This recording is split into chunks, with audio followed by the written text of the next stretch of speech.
C'est valable pour les femmes aussi, hein. Je ne fais pas une distinction. Et si tu n'as pas d'argent, aucun homme ne peut te respecter. C'est comme ça. Si tu te retrouves dans un cas de figure où on te donne tout, personne ne va te respecter. C'est pour ça, par exemple, qu'il y a des principes qu'il faut interdire, même à vos enfants. Je prends un exemple de principe. Le fait de donner l'argent à l'enfant tous les jours, peut-être l'argent de beignet pour aller à l'école, vous lui donnez peut-être 200 par jour. Et dans les 200, il prend 100 francs, il met dans sa caisse. Il faut interdire ça, c'est un danger.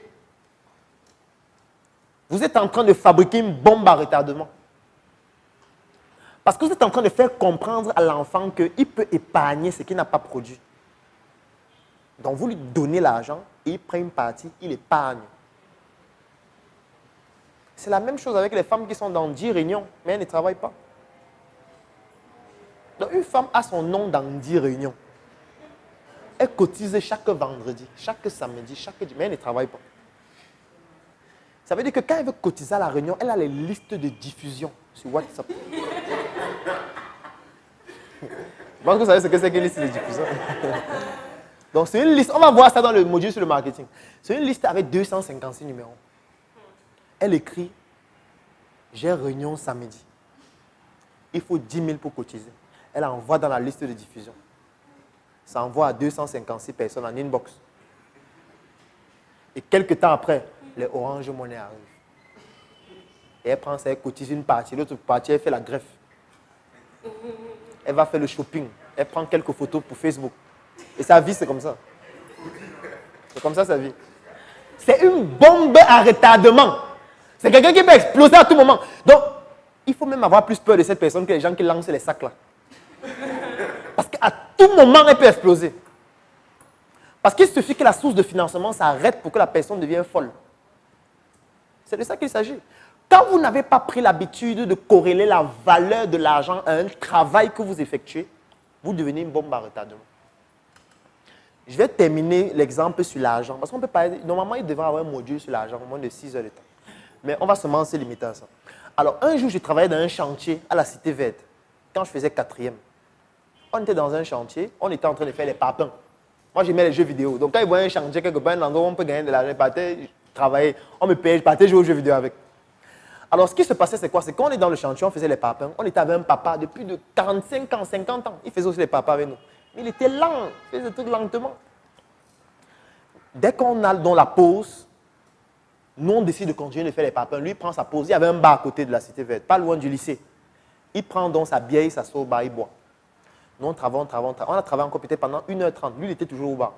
Ensuite, on décide aussi d'aller faire la pause, on va au bar. On prend des jus. Et puis, on tapait les divers. Il était à côté de nous. On tape les divers. J'avais donc mes camarades. On était en 4e. J'avais des camarades donc qui commençaient à taper leurs divers. Un dit vraiment, dernièrement, j'ai volé 800 000 à mon père. J'ai fini ça en une semaine. On allait embêter, on a bu, on a acheté les trucs, on mangeait, machin.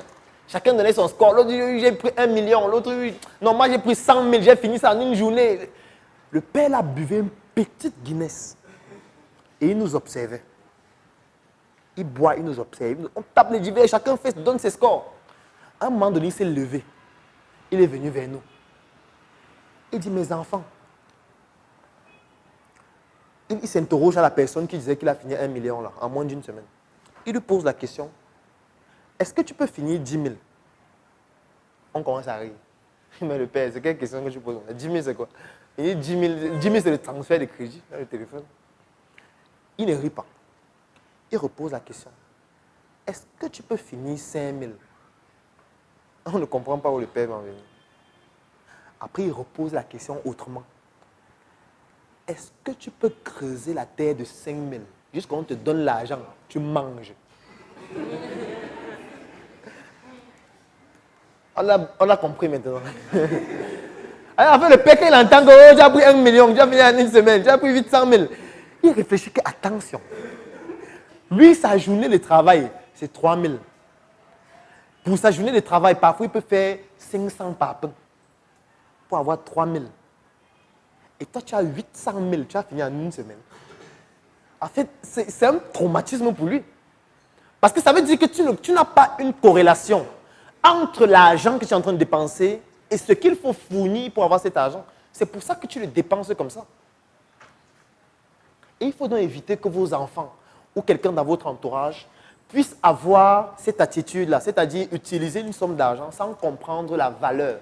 Et pour comprendre la valeur, il faut travailler.